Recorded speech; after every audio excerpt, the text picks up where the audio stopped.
Hello, viewers. Welcome to the FTS and the Zoom podcast. Today we have guest Dr. Harsimran Kaur with us.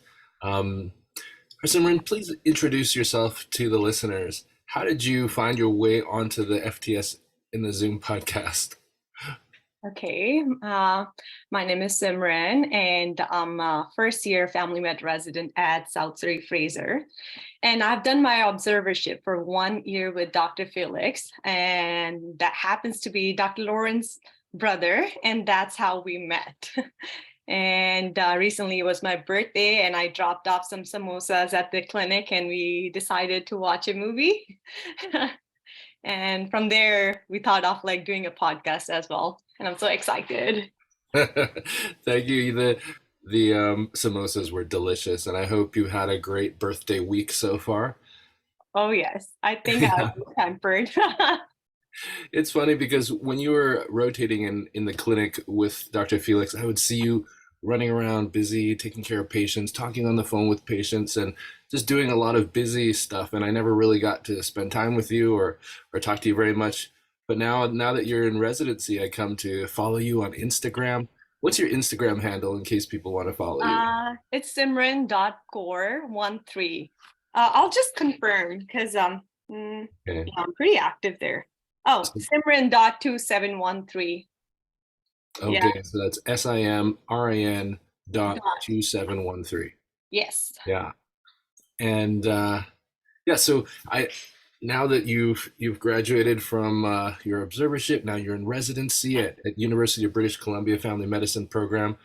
How exciting was that to get into residency? Like, were you sure that you would get in right away?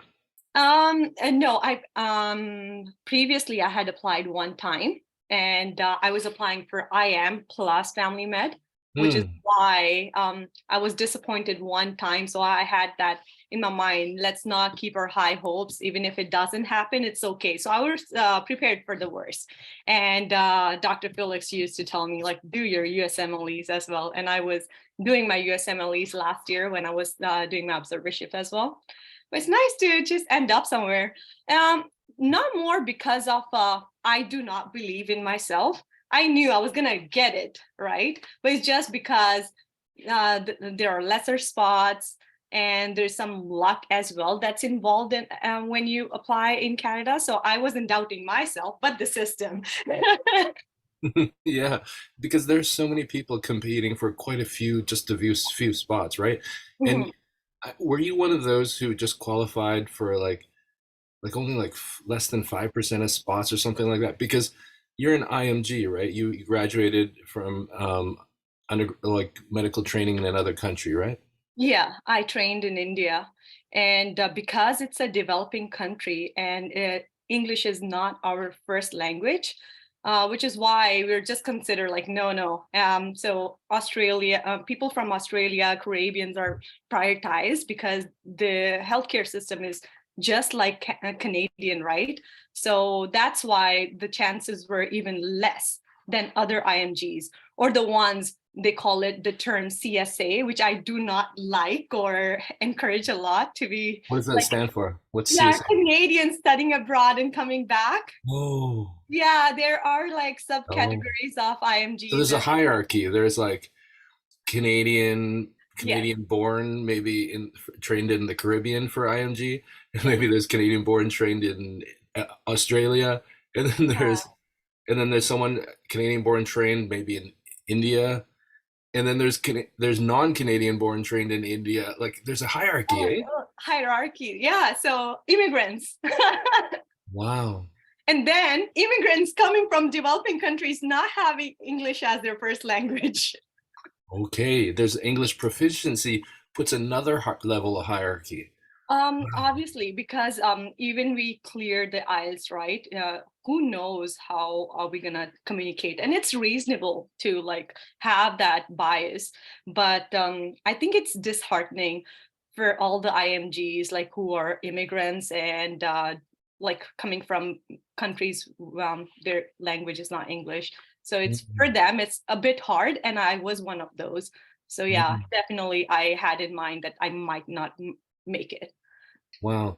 So you said that when you entered into the recent match, you were almost prepared because you'd had a rejection before, and so you're like, I might not actually make it, but you did, and you were pleasantly surprised. Okay. Yeah, yeah. So I Hmm. was actually focused on like learning. So my goal when you saw me working with Dr. Felix, I know you, although you did not notice me, I saw you as a really cool person having a scooter coming from your home. And Yes, I I remember. many times I just asked you like, oh, do you really come by scooter? Like you're a doctor. You're like, yeah, yeah, you can take a ride too. I'm like, okay.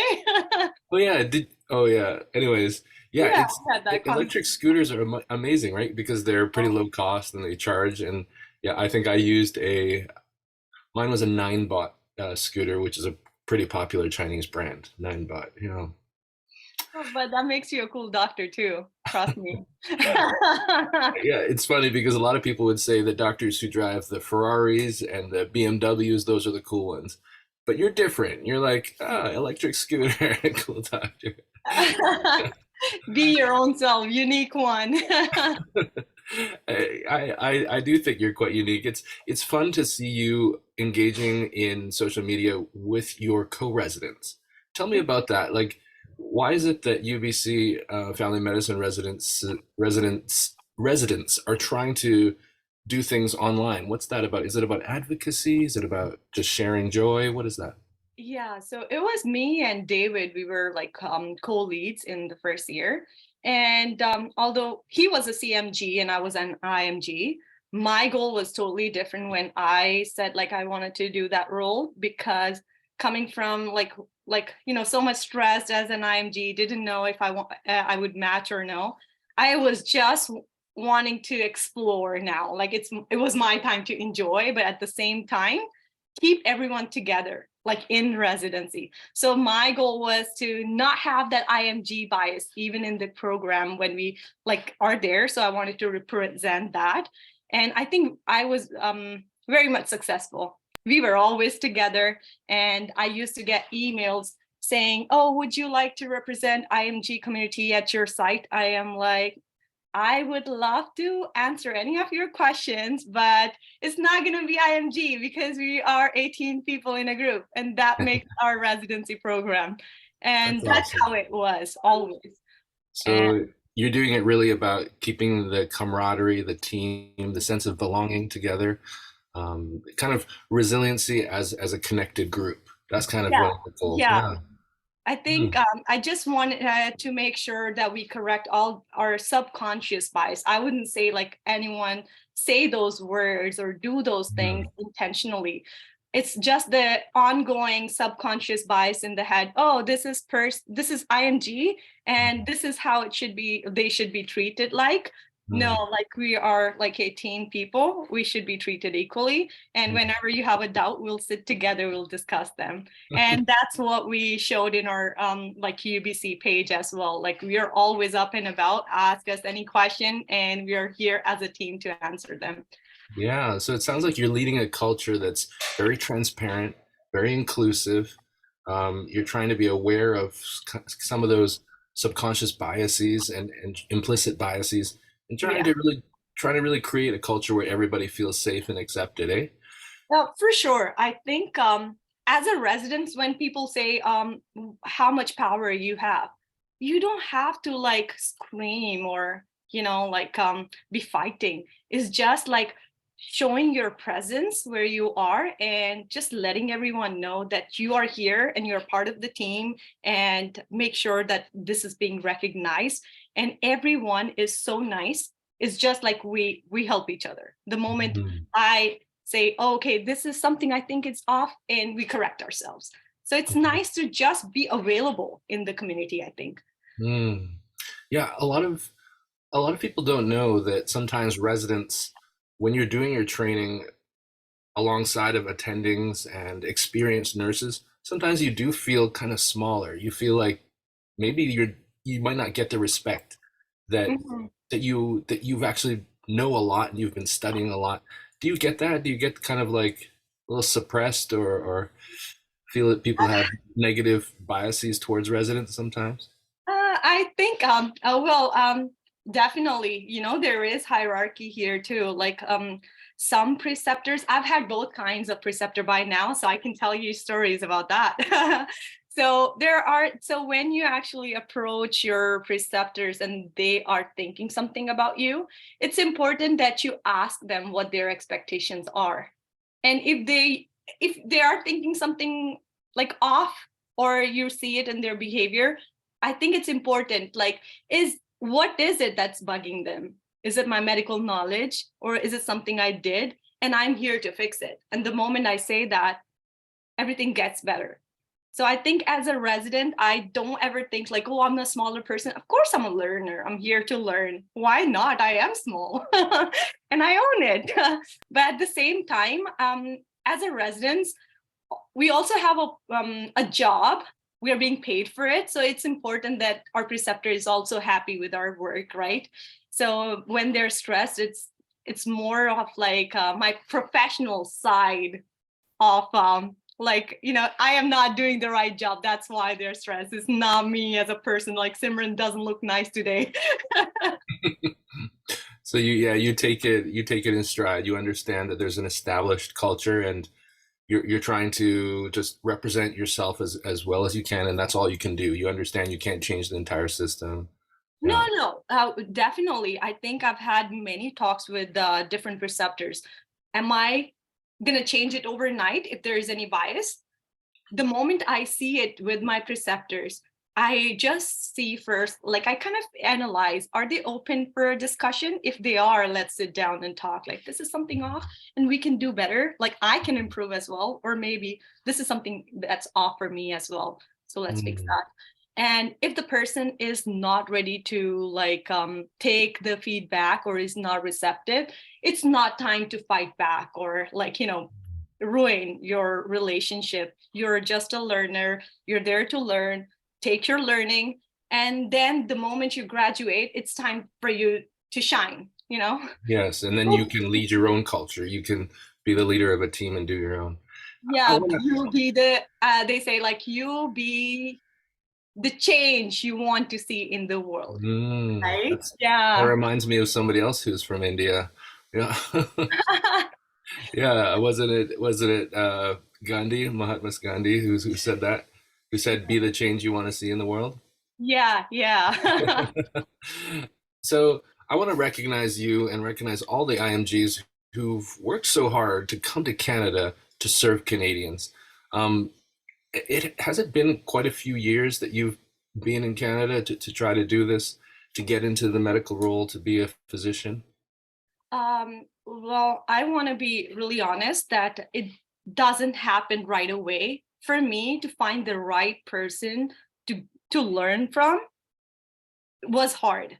So Mm, I had my couple like chances where I went to learn, but it didn't go well for some reason because I wasn't the right match for the preceptor. And mm, sometimes that is a disappointment in many IMGs.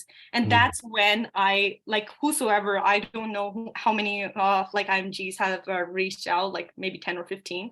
But I want to tell them, like, you know what? It's just a bad day, right? mm, Just once you find the right person, right mentor, that's all you need. And mm, I don't know how much I can do for them. So I just let them know this is the right way because they are more than competent to go and fight for themselves and thrive. So I mm, think the worst part is that it is hard to find the right people who will guide you through because not much information is available online. And mm, then when you see these preceptors, you get disappointed because they didn't like you. But it's just you guys are not the right match. You find the mm. right mentor, follow them, and there are so many nice people. I think I think what you're saying is don't lose hope. Like, just because you had a bad experience with one person, it might No, just be that particular match in that day, and just believe that something else is possible and keep trying, and you'll find the right match for your right. learning relationship, right? Yeah, just find the right mentor, right match, you'll get there because I is just because of the not enough knowledge or not enough information available on internet Mm, that misleads IMGs and that takes long time for them to get to where they are, not because they are incompetent, because there are not much resources available. They just haven't been given the right opportunity to connect Mhm. with a teacher who has created space and time and has capacity to guide them to Yeah, to have the best chance to succeed in Canada. yeah. We're in a crisis now in primary care where a lot of people say we need more family doctors. We need we need to allow IMGs to work more in our system. Um, do you agree with that? Do you feel that IMGs could play a big role in some of this lack of family doctor crisis in British Columbia? Well, definitely. When I see like many people tell me they don't have doctors, and when we have so many of them like doing observerships and for years, and then there comes a time when even preceptor is like, "You're ready to go, but I don't know where to let you go. Like I want to let you go, but I don't know where to send you." Right? And there was time when Dr. Felix said the statement for me: "You're ready to leave this place to be at a better one." And yeah, and I think there has to be some like transition programs for those who are specialized from their countries, like so that they can like quickly go into the community and start practicing.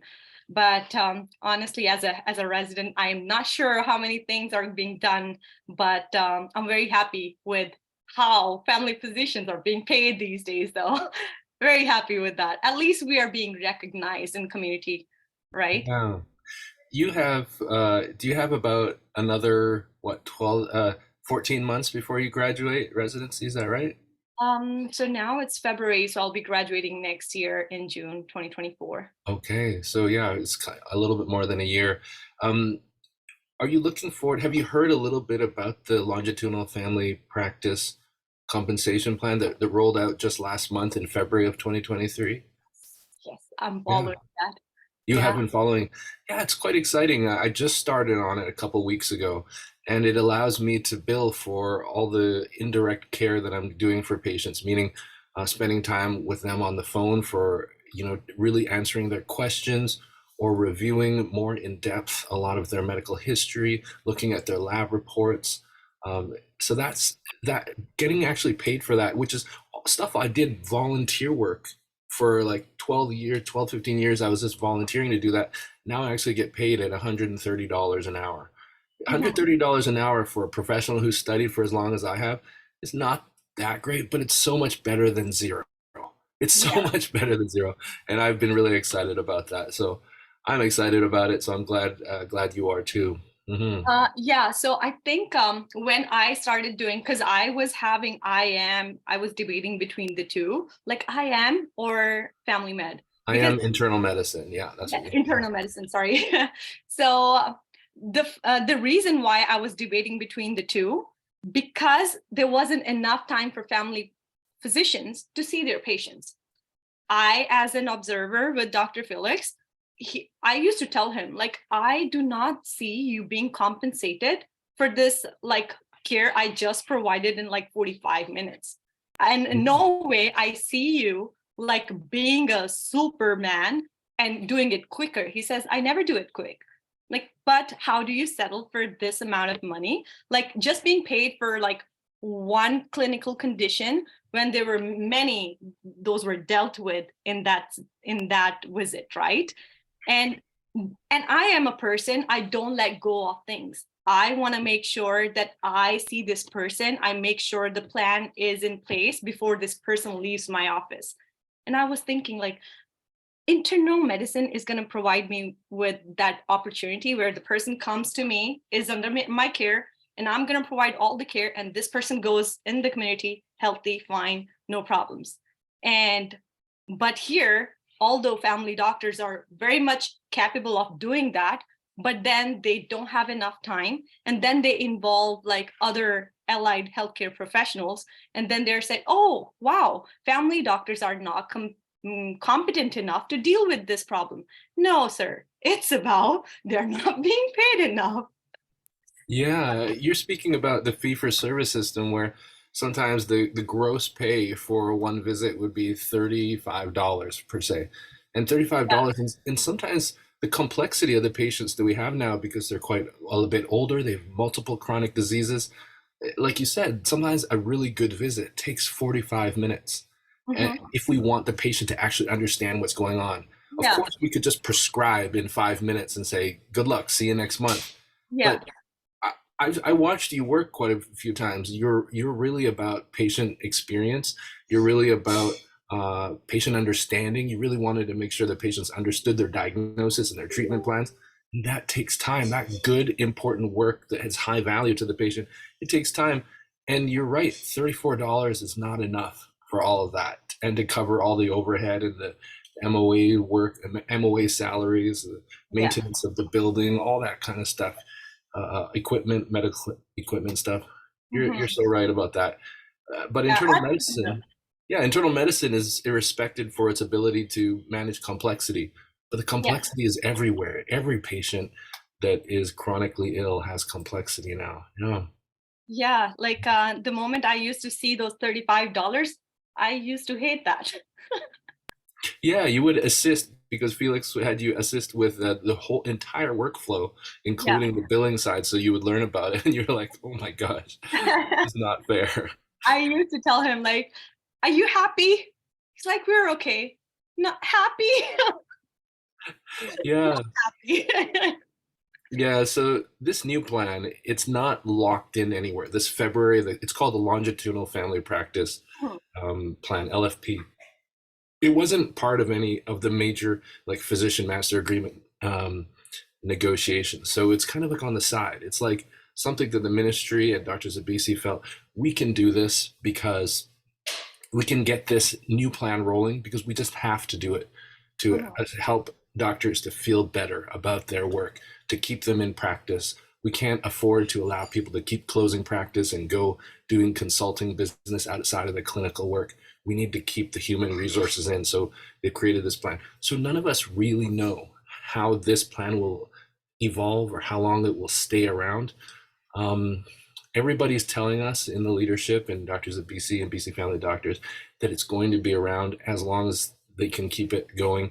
They're going to make sure that they see some of the metrics to see if patient experience is being done well. One of the requirements to join this plan is that we have to encourage patients to do kind of surveys on our care.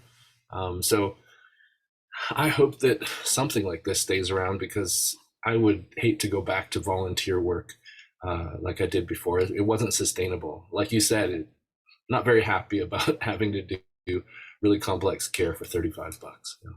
yeah, yeah. But yeah, that was my fear too. I was having a discussion with some of the like hospitalists, and that they were willing to like split their time between hospital and clinic because of this new model. But they're just like scared. What if like we leave the hospital and the government, like it's all politics at times, that what if like they just withdraw it in a year and then we'll have to come back here? So that um, this whole situation being unpredictable at this point is kind of scary, right? Like we Mhm. don't know what's going to happen in next few years, but it's Yeah. nice now. So it's like, okay, we'll just see. Yeah, there are a lot of my colleagues are holding off. They're not jumping into this new plan because they're concerned. They want to watch what happens first. They're not the early adopters. They're the watch and careful and stick with what we know, which is fee for service and chronic Mhm, disease management, the gaming that checklist system, checkbox system, work the flow sheet system to make sure that you've done all the chronic care and billing for all those little bonus fees. Some of them are really staying with that because that's what they've adapted to. They spent so many years perfecting that fee for service CDM billing game, and then to switch to something that could be simpler and sounds like it's better, they're very suspicious, very mhm. suspicious. So they're holding off. Too good to be true, to be honest. Yeah, a little bit. There is a bit of that, and because uh, not everybody was involved in the dialogue that pushed Dr. Zabisi and the ministry to allow this to happen, they're like, it seems like someone's going to steal our autonomy if we sign on to this new thing. So Mhm, everybody's a little bit wary of it. mhm. One of the interesting things about this new program is if you sign on to it and then you quit it, you have to wait 12 months before you sign back onto it. So that speaks to them, people believing that this system will be there for more than 12 months because you'll have to wait 12 months to get back onto it if you quit. Yeah. Yeah, I But think it's gonna benefit those who are more like a person who is beyond medical care. I think I've seen you like just leaning backwards and just having a conversation like, what is going on today with your patients? I've seen you like in different mm, rooms. You're more about like connecting with them and knowing them well, right?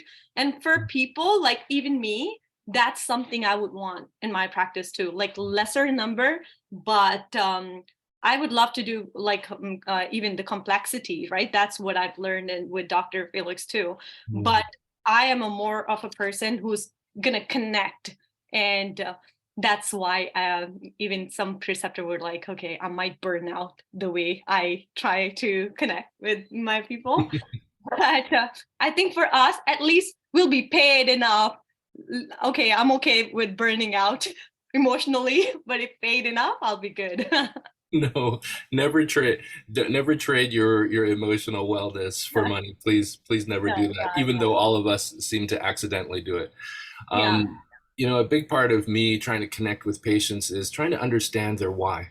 And so much of the why is, how come we have a treatment plan for you and you're struggling to actually complete that plan or follow through on self-care? Hmm. Because we know that healthcare is less than 1% of most people's lives. 99% of their lives is their behavior, how they Hmm. live out their lives. And if I don't figure out the leverage points in someone's life on how to influence them and coach them towards better lifestyle patterns, um, I'll just be giving them band-aid solutions, right? Band-aid solutions don't really help very much. Hmm. So when you see me trying to connect with patients, I'm always just trying to figure out their why and trying to Yeah. figure out what is the internal subconscious narrative that might be challenging them to do their own empowered self-care. So that's often what I'm doing. And this system does assist me with that. And what I see that as more sustainable care, when a patient is empowered to take care Hmm. of themselves and shift some of their internal narratives that might be self-defeating. There's so many self-defeating narratives out there, especially in chronic disease, in Hmm. obesity, and diabetes, hypertension, cholesterol diseases. The metabolic diseases have a behavioral component in all of them. Yeah. No, I've seen you doing that, and I'm curious to ask you again. Are you working along like I heard that you're into healthcare improvement as well. Like, have you been like doing something recently in regards to that? Yes, yeah, I've been doing a lot of that. So in 2017, I did something called the Physician Quality Improvement Program. And this is available to yourself as well. You might want to wait until you finish residency to do the training, but I have had residents in the program. So what that is the health ministry and doctors of BC came together and created a funding source under the Mhm. Specialist Services Committee, which usually manages specialists, but they teach family doctors as well. And they teach you the science of improvement. Science of improvement, the model that we use is called the model for improvement. And then it just kind of teaches you the mechanics and the processes for how to improve any workflow. And so Felix is a graduate of this too. He did his like family doctor cycle time project about it, trying to improve the efficiency of some of the patient flow in our clinic. Mhm. Dr. Sharmila did the paper reduction project, so changing to more of a digital workflow rather than paper workflow in our clinic because she really cares about planetary health. So you can apply the science of improvement to anything, to my personal life, to my weight loss journey, to my relationships, my social life, or to medical services, patient experience, and stuff like that. So yeah, I do a lot of that, and a lot of that is about facilitating workshops. So that's been a lot of my work recently. I facilitate workshops with groups of physicians, nurses, and stuff, and we talk about the science of improvement so that they can take some of these skills and go back to their workplace in the operating room or on the medical wards or in their clinics, and then develop some improvement projects as a team with their staff, with their staff members. That's what I've been doing. It's been a lot of fun. I moderate the Facebook group called the Canadian Health and Care Quality Improvement Network. I don't think Uh-huh. I don't think we're connected on that one, but that's one of No. the things I do. And a WhatsApp chat group called Synergy Hub that I moderate as well. So yeah, try to share good ideas around healthcare improvement because I I could see like a couple years in that this whole system is not sustainable, and I Mhm. just wanted to. I really care about healthcare because I know my children are going to grow up in it. My children's children are going to grow up in it. We got to find a way to make it more sustainable. Uh-huh. Yeah, I think I remembered it, but I kind of did not know what you were working on. And now that you mentioned that even you had some residents as well, what were they doing with you? Some of my residents attended with me. There was a resident named Sam. I can't remember his last name now. It's been a couple of years. Sam attended some of this quality improvement training with me. Um, I also had Helen Ryan was another resident who attended some with me, and Nasli Tabarsi followed me to some of these. I think they were a few years ahead of you in the system, so you might not have met them. Um, So it is available even for residents if they want to work on something during resident problems during residency. yes, yeah, if you have the time, yes. The training is rolled out like once a month for 10 months, though, so it might be. It's not ideal this time because you guys are learning so much. Your curriculum is pretty massive and Mhm. your time is limited. But the two residents that I remember, one was I think, doing a fellowship in pain management. His name is Aaron. And so Mhm. he came through our program. And then there was another one, uh, another resident, I think also doing interventional pain management. So an anesthesiology resident who came through. But yeah, it's called the Physician Quality Improvement Program. There's a program in every region. So British Columbia has 5 or 6 different health authorities, and Mhm. almost every region has a physician quality improvement program where they teach this science. Oh, Mhm. interesting. Good to know. I highly recommend it. When you graduate, let's stay connected and I'll connect you with it because there's funding for you to learn it and it makes your teamwork a lot better wherever you work in your clinics. You bring the science in and it'll improve stuff. And Felix and Sharmila have incorporated it into a lot of our workflows at the clinic. Mhm. Some of our staff, our MOAs, have done some of the training too. Yeah, yeah, something I to look. want to move on to the Yeah. main reason why we're having this podcast. You told me I asked you for your birthday, do you want to watch Avatar: The Way of Water, which is a multi-billion-dollar movie. It's so amazing. And you're like, "No." You said, "Tell me which movie you wanted to see instead." Cocaine bear. Cocaine Bear. And I was like, "Are you serious?" And then you were like, "Don't judge me." You were saying, "Don't judge me." And I was like, "I'm judging you, but I will go along." And I said, "But if we do watch Cocaine Bear, we have to do a debriefing after because I knew it was going to be ridiculous." And yesterday night, you, me, your co-residents, Ahmed Red and and Amo. Amal, they came along and we watched it. So tell me your first thoughts. What are your first impressions on Cocaine? And spoilers, It's anybody who great. hasn't watched it. Yeah. Oh, no, I did not. It was just my brother, little brother. He's 13. He said, "Oh, it's based on a true story, so it's funny." That's all I heard. I'm like, "Oh, this coke beer on cocaine is like me, adrenaline junkie. Yay, let's watch it." So I just kind of related that story to myself. Like this person, this animal is gonna have fun, and I want to watch it, and just want to normalize being like having adrenaline rush, and it's okay, being high is okay. And but no, it's a big no. Being high is okay. So you would describe yourself as an adrenaline junkie. Tell me more about that. Like, when did you figure out you're an adrenaline junkie? I think I did not know until I started my residency. I was always a person very sincere to my work, so no one recognized it, that oh, she can be funny or hyper at times. And I don't think you found out as well.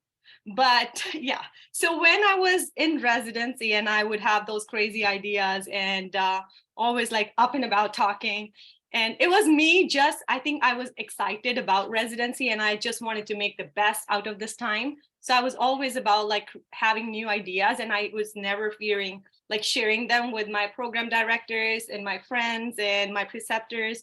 And I can even tell you one story that I had an interaction in Emerge with one of the preceptors. So that's when people started saying, oh, you know what, you just have an adrenaline rush and it's okay. I'm like, oh, okay. And when multiple people told me, I'm like, you know what, let's normalize it then. It's okay to be hyper, to be enjoying our lives. As long as I'm doing fine in my workplace, you shouldn't be worried about what I do outside of my work. Okay, so when you heard from your 13-year-old, so you took this recommendation from your 13-year-old brother that this is going to be a great movie. You were thinking, oh, the bear is having fun. They're high on sympathomimetics like cocaine, and they're going to be having fun. And we're going to watch this bear have fun. Yeah, because I think during residency, I cannot take any intense emotions, period. No way, no crying, nothing. It's just me. That person is having fun, I can watch them and I can get involved. The moment they start sharing some like intense emotions or like any stories, my muscles get tense. No, this is not something I want to do. Like, I'm gonna walk out. And that's exactly what happened with Cocaine Bear. So you're aware of the somatic representation of stress in your body. I'm thankful for that. That's good. That's good. You Yeah. know when you're getting stressed out. And yeah, you were saying yesterday that you were tense from watching everything, all the violence that Being was going on. being a doctor, no way you kill someone and say, I'm sorry, I didn't mean to do it. No way you say that. And I do not accept that apology. When this lady shot and then said, oh, I didn't mean to do it. Okay. No. Oh man, yeah, that was the park ranger you're talking about. The park ranger. She was an interesting, funny character. Yeah. So And it was really funny when she had a panic attack and she couldn't tell the ambulance people, paramedic people, that the bear is inside the house. And she just took the stethoscope near her and said, yeah. that Oh was my funny. gosh. I thought she sustained some chest trauma and was having difficulty, with her diaphragmatic movement, couldn't phonate from that. But yeah, Yeah. maybe it was a panic attack too. It was adrenaline. It was adrenaline. She was bleeding. She had a really tough time, and her end was pretty bad. I felt bad Yeah, for her like too. I didn't like it. Like, no, I believe in saving people. No way killing is my thing. There was a lot of accidental and animal involved killing in that movie. So out of 10, what would you give Cocaine Bear? I think a sane person who's not doing anything in their life and they want thrill, go watch it because you'll have fun. Like, there's a lot of killing. Who like doing all those gamings? It's fun to watch like all the shooting. But for a person like me, emotionally very much like, I am sensitive person. I cannot see people getting hurt. Not for me. And the moment I was watching it, I'm like, I have three more people who are just needing my company here, but I can walk out anytime. You should next time make a boundary and just walk out. Yeah, this is why I was so shocked when you said that you wanted to watch it. It didn't feel like something that you would be interested in. Yeah. I knew it was going to be a violent thing. The director, she likes big spectacle, and some of those actors are, I know them to be really funny and accepting of really strange interactions. So But there were like I think a bear itself, the dancing and everything. And I did not know black bears are not dangerous, because until right now I just thought they are dangerous and you better run. But now I think I do like hiking in summers, so I'm gonna fight them. so you're gonna fight them. You know now you're gonna fight them. Yeah, because that's the fact from Wikipedia. It said Wikipedia, you have to trust everything from Wikipedia. Yeah. you want to. I don't Okay. know. So, what was the best part of that film? I think the best part that the bear wasn't hurt, and she was still living in the end with her 2 babies, and they were happy and they were normal. So it means you can, like, although you do have withdrawal symptoms when you have cocaine, but you can come out of it. Rehab is the key. Oh, those kids were funny, and those scenes where the kids, those kids were trying the cocaine. That was so. It was nerve wracking for me, and I know that in real life, if they did that, they would have Would be problems. dead, yeah. What do you I'm think? sorry. They would What? be dead with that amount of cocaine. Ah, yeah, they would have had cardiac problems for sure with that much. Yeah, Yeah. yeah. But the mother was so happy to share her cocaine with her 2 babies. Yeah, let's do it. Oh, the bear? And right when they found the whole bag. Yeah, I don't know if the bear wasn't intentionally doing that. I don't think the bear knew what she was doing. I know, I know. She Oh had her gosh. best intentions for her kids, I'm sure. In the real story, supposedly the bear ingested about 70 pounds of those packages, and most of it didn't absorb, but Wow. the packages were all actually stuck in the belly when they were found, and yeah, Yeah. wasn't good. No. Anyhow, anyways, thanks for that amazing experience watching that really weird and violent and gory movie. I wouldn't recommend anybody go and watch it. but No. I but it was an honor of mine to experience that with you and Ahmed and Amal. Very rare and very funny, weird experience. And thank you for buying us the tickets.